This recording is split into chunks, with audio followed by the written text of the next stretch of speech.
Merhaba, ben Irmak Soyeri Cora, video yapımcısıyım ve başlıktan da anlayacağınız gibi 2,5 yıldır düzenli olarak TikTok içerik üreticisiyim. Şimdi beni böyle gördüğünüzde şaşırmış olabilirsiniz. Çünkü nedense hala bazı kesimler TikTok'un korkunç bir batak, cringe içerik havuzu olduğunu düşünüyor ama ben öyle düşünmeyenlerdenim. Daha önceki TikTok videolarımı gördüyseniz ne kadar güzel, ne kadar harika bir algoritmam olduğundan bahseder dururum. Şimdi bunlara gireceğiz ama öncesinde birkaç hatırlatmam var. İlk olarak şu anda beni ilk kez gördüyseniz çok şanslısınız. Hemen kanalıma gidiyorsunuz. TikTok içerik üreticiliği, film sektörü, oyunculuk bunlarla ilgili bu isimlerde playlistlerime bakıyorsunuz. Size kimsenin vermeyeceği bir ton tüyo ve sır var. İkinci olarak eğer beni ara sıra gören biriyseniz ya da bana abone olan, uzun yıllardır beni zaten bilen, gören biriyseniz lütfen yeni koyduğum uzun videolara ve canlı yayınlara şöyle bir bakıp bir beğeni atarsanız veya hype'larsanız şahane olur. Hype diye bir şey çıktı çünkü. Sevdiğiniz ve faydalandığınız videoları da özellikle sinema öğrencisiyseniz lütfen WhatsApp'tan arkadaşlarınıza yollayın. Şimdi gelelim videomun esas konusuna. Şimdi sanılıyor ki TikTok'ta inanılmaz para kazanma fırsatları var. Herkes para basıyor TikTok'ta. Hayır arkadaşlar, öyle bir şey değil. Özellikle benim gibi yani bu niteliklerde böyle bir kanal sahibi bir insansanız hiç de öyle deniz derya para kazanma fırsatları yok. Sadece eğer sürekli canlı yayın açmıyorsanız tabii ki. Şimdi canlı yayınlardan bahsetmeyeceğim bu bölümde. Daha önce yine TikTok'ta para kazanma yolları ile ilgili çok izlenen bir videom vardı. Onun linkini de buraya bırakayım. TikTok'ta para kazanmanın 6 yolunu özetlediğim bir video. Hangisi kendinize uygunsa onu seçebilirsiniz. Ama bu videonun konusu özellikle işbirliği ve dışarıdan, üçüncü kaynaklardan, ajanslardan gelen değil, TikTok'un bize sağladığı TikTok uygulamasının içinden başvurup çekimini oradan yapıp teslimini, onayını, her şeyini oradan yürüttüğümüz TikTok işbirliğinden para kazanma üzerine konuşacağız bu videoda ve size bildiğim kadarıyla ve tecrübe ettiğim kadarıyla bütün sistemi açıklayacağım. Bunun haricinde eğer şu anda TikTok'ta içerik üretmeye yeni başladıysanız benim Udemy'de yeni başlayanlara yönelik TikTok içerik üreticiliği online videolu eğitimim var. 40 videodan oluşuyor. 3,5 saat sürüyor. Kulağınıza takıp yürürken bile dinleyebilirsiniz. Çok güzel bir eğitim ve bir latte fiyatına. Bana eğer e-mail atarsanız size %50 indirim kanal abonesi olduğunuz için verebilirim. Bu da aklınızda bulunsun. Şimdi TikTok'ta işbirliği yapmanın birkaç yolu var. Birinci yolu bu videoda çok detaylandırmayacağım. Ajanslardan ya da müşterilerden gelen işbirlikleri. Nedir bunlar? Ben değilim ama siz belki güzellik içeriği yapıyorsunuzdur. Makyaj malzemelerini inceliyorsunuzdur. Kremleri inceliyorsunuzdur. İşte gelir size bir güzellik bakım ürününden ajans veya doğrudan markadan da gelebilir. Bir video karşılığı bütçeniz nedir diye soru geliyor genellikle. Onların bir bölümü olmuyor. Hemen yükselmeyin. Kendinize iyi hissettiğiniz bir bütçe belirleyin ve onu söyleyin her seferinde. Tabii ki enflasyona göre artış da yaparak. Benim bahsettiğim bu değil. Çünkü böyle olduğunda ajansla temas halindesiniz ya da müşteriyle temas halindesiniz. Öyle bir süreç var. Benim bahsettiğim şey TikTok'un içinde olan, para kazanma bölümünde olan, şimdi buraya hepsinin screenshotlarını koyacağım zaten. TikTok Creator Marketplace, bu eski adı. Şimdi TikTok One adıyla yeni bir sürüme geçti. Burada iki alanda işbirliği yapıyor. Birincisi Branded Mission, markalı misyon olarak Türkçe'ye çevrilen TikTok'un zaman zaman kampanyalar açtığı, geçici 4 günlük, 5 günlük kampanyalar açtığı ve sizin katılıp eğer kabul edilirseniz karşılığında hem izlenme hem de bir ödeme biriktirebildiğiniz, ödeme kazanabildiğiniz, sonrasında kazançlar bölümüne yatan ve TikTok'ta her ayın 1 ile 15'i arası aynı YouTube gibi banka hesabınıza aktarılan bir kazanç biçimi. Tabii ki o banka hesabınızın da istisna belgeli bir içerik üreticisi banka hesabı olması gerekiyor ki otomatik olarak vergilendirilsin. Bir de yine TikTok One içinde belirli bir süresi olmayan ama sürekli olarak benim açık olarak gördüğüm 5 tane 6 tane marka işbirliği ilanı oluyor. Onların bütçesi böyle çok yüksek görünüyor. Onlara hemen aldanmayın. Böyle işte büyük büyük rakamlar yazıyor orada. Ona birazdan detaylandıracağım orayı. Orada da TikTok pek arada değil aslında. Sadece bir güvence sağlıyor ödeme açısından.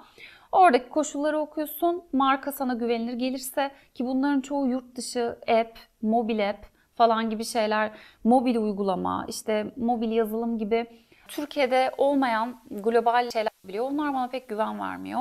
Onların şeylerine başvuruyorsun. Orada da ödeme süreci yine aynı şekilde işliyor. Şimdi ben bu noktada aslında istiyordum ki bir yandan telefonla elimde böyle TikTok Marketplace'e girerek, yani yeni adıyla TikTok One'a girerek oradan böyle işte kampanyalara bakalım, okuyalım, başvuralım filan. Benim elimde olarak bir video çekmeyi düşünüyordum.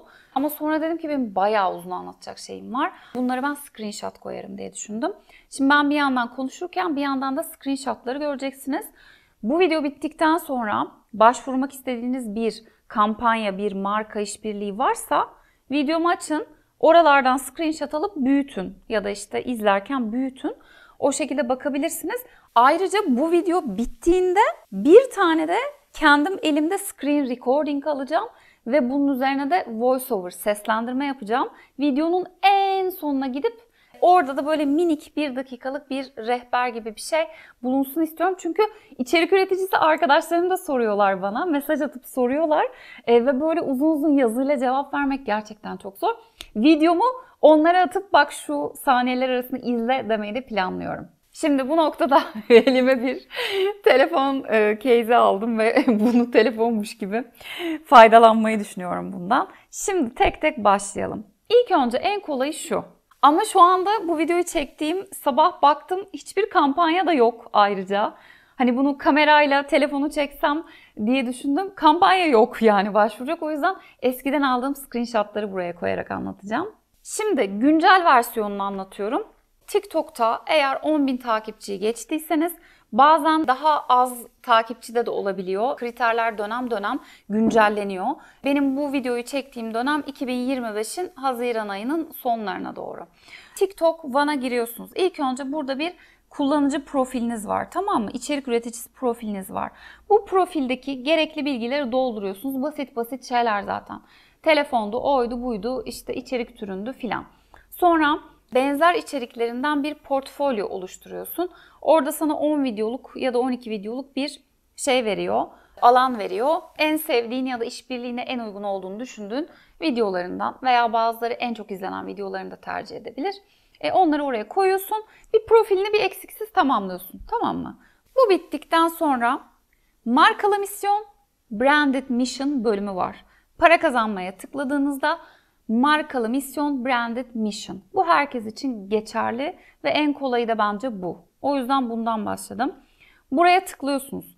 Buraya tıkladığınızda karşınıza açılan sayfada geçmiş kapanmış kampanyalar, yani başvurusunu kaçırdığınız kampanyalardan 4-5 tanesi ve eğer varsa şu an bugün için veya önünüzdeki 3-4 gün için başvurabileceğiniz 1 ya da 2 tane kampanya listeleniyor. Bazen yaz dönemi 4 tane falan bile olabiliyor. Bunların arasında mutlaka bir tane güzellik markası oluyor, kozmetik markası oluyor. Şu an benim önümde açık olan da bir tane var. Bu markaları hep kapatacağım reklama girmesin diye veya herhangi bir hukuki yükümlülük oluşturmasın diye markaları boyayarak veriyorum. Mesela önümde bir tane kadın hijyen markasının kampanyası var, değil mi? Buradan bakıyorum. Kampanya koşulları, son katılım tarihi. Son katılım tarihi bana uyuyorsa içine açıyorum bu kampanyanın. Basıyorum neler lazımmış. Bu kampanyanın küçük bir açıklaması var zaten altında. Onu okuyorsun. Bunun sana uygun olduğunu, bunu yapabileceğini düşünüyorsan devam ediyorsun. Düşünmüyorsan etmiyorsun. Bu ne olabilir? Ben mesela çok seçiciyim ve nadiren katılıyorum. Hatta şöyle söyleyeyim, bu kadar sene içinde sadece 25 tanesine katılmış olabilirim. Mesela ben gıda desteği gibi şeylere başvurmuyorum. Hiç bilmediğim kozmetik firmalarının asla, branded mission'larına asla başvurmuyorum. Burada bir tane hashtag kampanyası oluyor onun. O hashtag'i mutlaka kullanmak zorundasın. Zaten bastığında da otomatik olarak o çıkıyor. Altta temel ödeme, ek ödeme, ödemesi yapılan izlenmeler gibi şeyler var. Burada bir dolar ya da TL karşılığı görüyorsun. Bunu sen hesaplayamazsın. Tamam mı? Şu andan bilemezsin. Buna göre düşünme o yüzden. Bu genellikle şu an bu zaman için 11.80 dolar diyor. O videodan 11 dolar alacaksın demek değil o. Eğer ki senin katıldığın videon seçilirse ne kadar görüntülenme aldıysan işte 1000 görüntülenme başına 10 dolar gibi bir şey olacak bu. Ama bu da doğru bir hesap değil. Bunun hesabını marka ile TikTok otomatik olarak yazılım yani sistem yapıyor bunu. Sen bunu önceden hesaplayamazsın. Sonra aşağıda misyon bilgileri yani görev bilgileri ve gönderimler bölümü var. Burada gereksinimler yazıyor. Gereksinimleri bir okuyorsun. Mesela şöyle yazıyor genelde. Benim önümdekini okuyayım size. Açıklamaya bilmem ne bilmem ne hashtag etiketini ekleyin. 2. Videoda yüzünüzü gösterin. Bu hepsinde olur bir kere. Yani duvarı çekip de kampanyaya katılıp seçilmeyi bekleyemezsin. Yüzünü göstereceksin. Kendi orijinal içeriğinizi gönderin. Bu da şu demek, başkasının videosunu download edip koyamazsın. Ya da başka bir filmden kare, filmden bir şeyler koyamazsın. Senin sıfırdan çekeceğin bir şey olmak zorunda. Rakip markaları göstermeyin. Bu da şu demek, diyelim ki burada ben bir soda, maden suyu, bir gazlı içecek kampanyasına katılmışım. Arkadaki sehpada, büfede onun rakip firması duruyor. Ya da işte arkada bir likör var değil mi? Önümde ben başka bir içecek markasıyla ona katılamam. Buna dikkat edin. Veya şöyledir.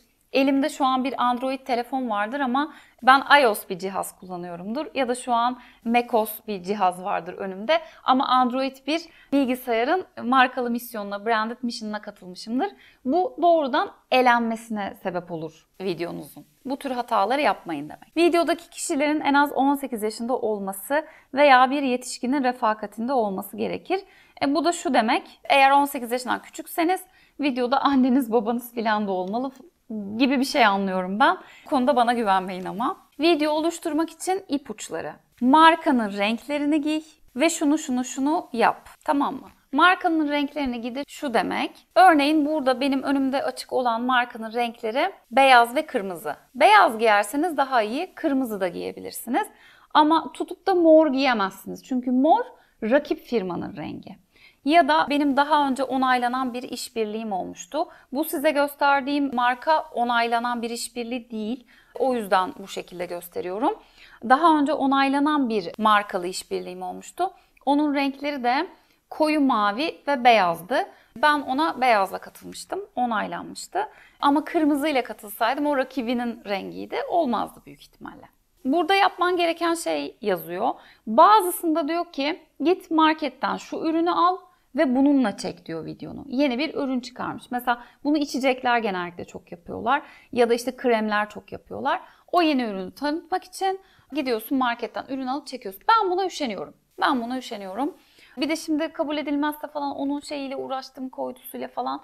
Ben bu tür prodüksiyonlara girmiyorum arkadaşlar. Benim en çok sevdiklerim TikTok'un içinde yapılmış efektler. Bunlara katılıyorum genellikle. Hem çok eğleniyorum hem de genellikle bu tür çektiğim videolar onaylanıyor. Bunlar ne olabilir? Sıralama efekti olabilir. En çok sevdiğim video sıralama efekti. Sıralama efektlerini TikTok'ta çekip ben YouTube'a da çok fazla koyuyorum. Burada da seviliyor sanırım. Onun dışında marka kendi bir efekt yapabiliyor. Mesela geçenlerde bir çay markası bir efekt yapmıştı ince belli bardakla. Metinde yazan şeylerden bahsediyordun, sorular soruyordu. Sonra o mu bu mu efektini çok seviyor markalar. Bir tane ona da katılmıştım. O da onaylanmıştı. O da bir hijyen markasıydı. O mu bu mu, o mu bu mu şeklinde kafanın üstüne şeyler gidiyor ya. Bu tür şeylere ben hep katılıyorum. Bu tür şeyler çok da rahat, kolay. Ama seçilmeye de bilir. Benim de yolladığım her şey seçilmiyor. Şu anda dur bakayım önümde istatistik var mı? Onun fotoğrafını çekmiştim ben. Ya şu anda istatistiğin fotoğrafını çekmemişim ama ben size kafadan söyleyeyim. Bir kere TikTok'a katıldığım ve bu markalı işbirliklerine hak kazanacak kriterleri tamamladığım ilk bir yıl boyunca neredeyse.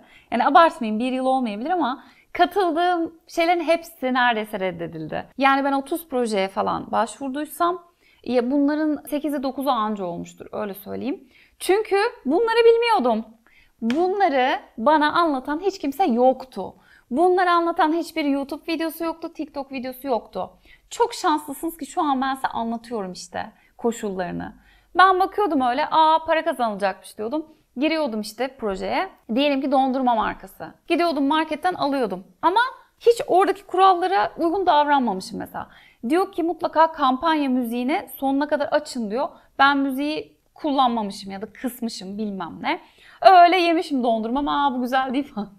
Ya da bu güzel demişim. Böyle saçma sapan bir ton işbirliğine katılmışım.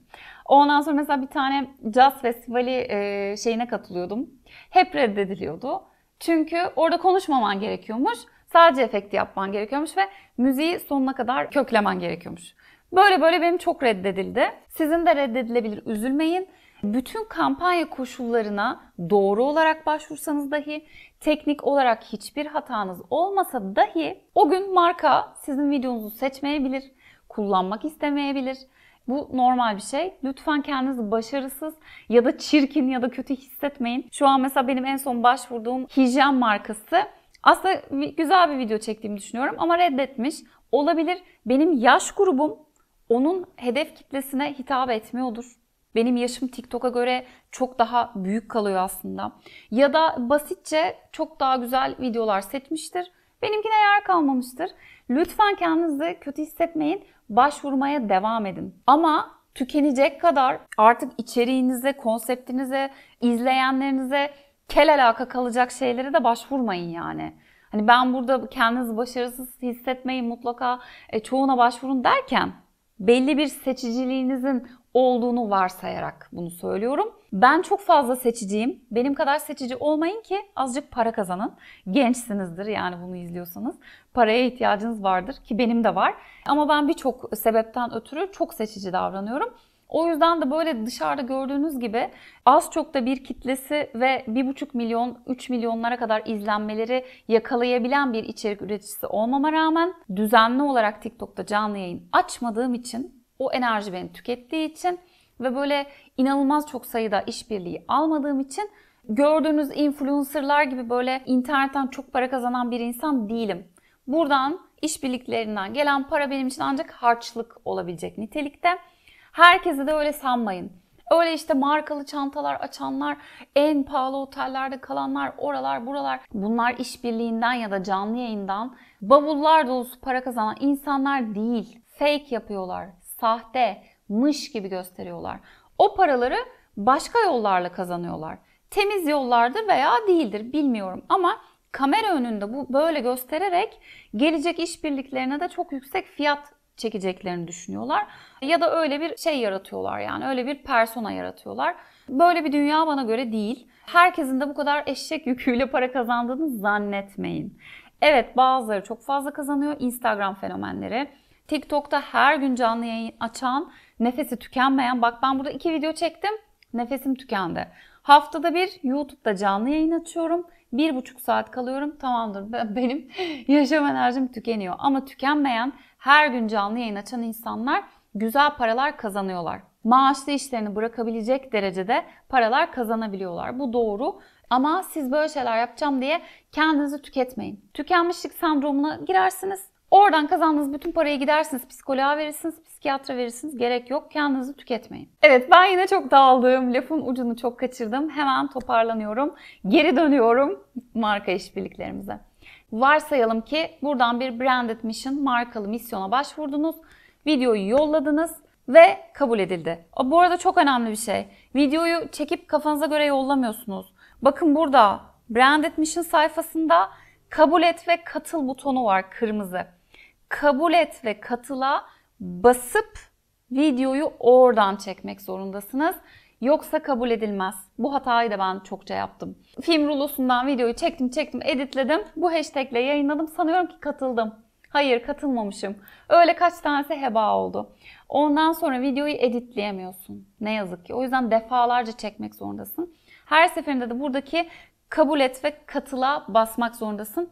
Videoyu editlediğimde de benim 2 kez reddedildi. Bunları da bilin. Varsayalım ki yolladın, buradan katıldın ve kabul edildi. Sana hemen bildirim geliyor. İşte yolladığınız video kampanyaya seçildi, başladı diye. Sizi reklam olarak döndürmeye başlıyorlar ya da sponsorlu içerik olarak desteklemeye başlıyorlar. Sizin videonuza çok fazla izlenme gelmeye başlıyor. Bunu marka yapıyor. Yani bu ücretli olarak satın alınmış bir aslında etkileşim gibi düşünebilirsiniz. Ama siz satın almadığınız için böyle bir organik bir şekilde de yayılıyor yani. O biraz artık içeriğinizin türüne bağlı. 500 binde izlenebilir, 3 milyon da izlenebilir, 200 binde de kalabilir. Ne kadar çok izlendiyse o kadar çok para alırsınız. Benim böyle bir tane videom 3 milyon izlenmişti. Bir tanesi 500 binde kalmıştı. 500 binden kalandan çok küçük bir ödeme aldım. Yani küçük bir ödeme belki bir öğrenci için iyi bir miktar olabilir ama benim için küçüktü. 3 milyon izlenenden de güzel, tatmin edici. Tamam ya, güzelmiş bu dediğim bir rakam almıştım. Tamamı vergilendirildi. Tamamı içerik üreticisi istisna belgeli banka hesabıma yattı ve anında vergilendirildi. Bu güzel bir yöntem. Ben bunu seviyorum. Kabul edildiğinde de seviniyorum. Diyelim ki kabul edilmedi. O zaman da kampanya bitiş tarihi var burada. Kampanya bitiş tarihinde size mesaj geliyor. Videonuz kabul edilmedi diye. Anında videonuz kabul edilmedi diye mesaj gelirse bir şeyleri yanlış yapmışsınızdır. Onda da bakıyorsunuz orada bir uyarı oluyor. Şu yüzden videonuz seçilmedi diye. O sebep bazen doğru oluyor. Bazen de kelelaka oraya jenerik şablon bir sebep seçmiş oluyorlar. Oradan sonrasında artık müdahale edemezsiniz. Bitti gitti. Gelelim TikTok One'a. Şimdi önüme TikTok One'ı da açtım ben. Bu çok yeni bir sistem. Açıkçası ben tecrübe edemedim. Çünkü çekiniyorum. Bir keresinde başvurmuştum. Emeğim boşa gitmişti. Benim vaktim şu anda çok değerli. Vaktim gerçekten değerli. Ama siz 23 yaşındaysanız, bol bol vaktiniz varsa lütfen hemen başvurup bir sürüsüne başvurup deneyin. Bana da geri bildirim yazarsanız çok sevinirim. Abla bak biz denedik böyle böyleymiş diye yorum yazarsanız çok mutlu olurum. Çünkü ben böyle vaktim heba olur diye ikinci, üçüncü kez deneyemedim. TikTok One'da da belirli bir süreyle değil, böyle uzunca görebileceğiniz markalar oluyor. Mesela şu anda bir yerli marka görüyorum ben. Bir araç çağırma markası bu. Bunun koşulları oluyor ve bir ödemesi oluyor. Karşımda bayağı güzel bir rakam görüyorum şu anda. Ama bu rakam sen bunu alacaksın demek değil. Giriyorsun içeri, bir sürü gereklilik var. Sana bir sürü brief vermişler. Onları okuyorsun. İşte logolar var. Videoyu nasıl çekmen gerektiğine dair guideline'lar var. Onları okuyorsun filan. Ben buna başvurabilirim, benim için uygun diyorsan bekleme listesine katıl diye bir buton var. Buna katılıyorsun. Buna katıldıktan sonra ki süreci çok iyi bilmiyorum çünkü yeni değişti. Benim katılıp da reddedildiğim zaman bu şöyle oluyordu. O butona bastıktan sonra videoyu göndermek için 7 gün veriyor sana. 7 gün içinde göndermezsen deadline'ı kaçırdın sayıyor ve iptal ediyor. O 7 gün içinde rehbere göre sen videonu çekiyorsun, editliyorsun ve markaya yolluyorsun ya da paylaşıyorsun. Koşullara göre değişiyor. Bazıları paylaşarak katılmanı istiyor. Bazıları paylaşmadan katılmanı istiyor. Ben paylaşarak katılmak zorunda kalmıştım. Gönderdim. 2 gün sonra red geldi. Ve reddeki sebep o kadar belirsiz ki çok canımı sıktı. Çünkü bir revizyon verebilirler ve ben onu düzeltebilirim eğer bir şey aykırıysa yani brief'e. Çünkü bu konuda zaten çok tecrübeliyim. Ama arada iletişim kurabileceğim kimse yoktu. O zaman TikTok One durumuna evrilmemişti. Gelen mesaj şuydu. Videonuz brief koşullarına uygun değil. Tamam da neresi uygun değil? Atıyorum çok mu fazla plan kesmişim? Çok mu fazla açı var? Ya da işte garip bir marka mı göründü bir yerden? Ya da ses seviyesi mi kısık? Müzik olmalı mıydı filan? Hiçbir somut sebep yok. Hiçbir somut revizyon yok. Ben de böyle şeylere gelemem. Bir daha da başvurmadım. TikTok One'da da eğer bu videoyu izleyen içerik üreticisi arkadaşlarım varsa bana bir söylesenize TikTok One'daki herhangi bir projeye başvurup onaylanıp ödemenizi aldınız mı? Aldıysanız size soracaklarım var. Hatta bu videoya da sonrasında revize yapabilirim o sayede. Burada bakıyorsun, bekleme listesine katıl dedikten sonra süren başlıyor mu bilmiyorum. Süren başlıyormuş gibi de olabilir. Ya da sen seçildin, sen bize video çek yolla diye sana ikinci bir bildirim geliyordu olabilir. Bundan emin değilim. Artık bunu da her şeyi devletten beklemeyeceksiniz. Siz başvurup deneyerek göreceksiniz. Çünkü bence öğrenmenin en iyi yolu denemek ve yanılmak. Bu şekilde bütün adımları öğreniyorsun. Burada da yine ödemeyi orada gördüğünüz rakam gibi düşünmeyin. Bu rakamdan farklı, daha düşük ödemeler de gelebilir.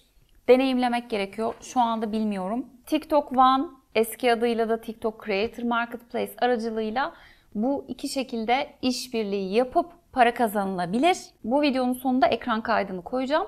Tekrar hatırlatmak istiyorum. TikTok'ta para kazanmanın diğer yollarını da anlattığım TikTok'ta para kazanmanın 6 yolu şeklindeki videomun bağlantısını da hem buraya koyayım hem de aşağıya açıklamaya koyayım. Siz oradan izleyin eğer izlemediyseniz. Bir sonraki videoda görüşmeden önce hatırlatmalarım, uyarılarım var. Lütfen bana özel mesaj hiçbir mecrada atmayın. Yetişemiyorum. Her gün onlarca aynı soru TikTok'tan, Instagram'dan, e-maille, oradan buradan ayrı ayrı her yerden geliyor. Benim bunlara yazıyla yetişebilecek bir vaktim tabii ki yok. Ne yazık ki yok. Aradan bazen bir tanesini görürsem falan yanıtlamaya çalışıyorum.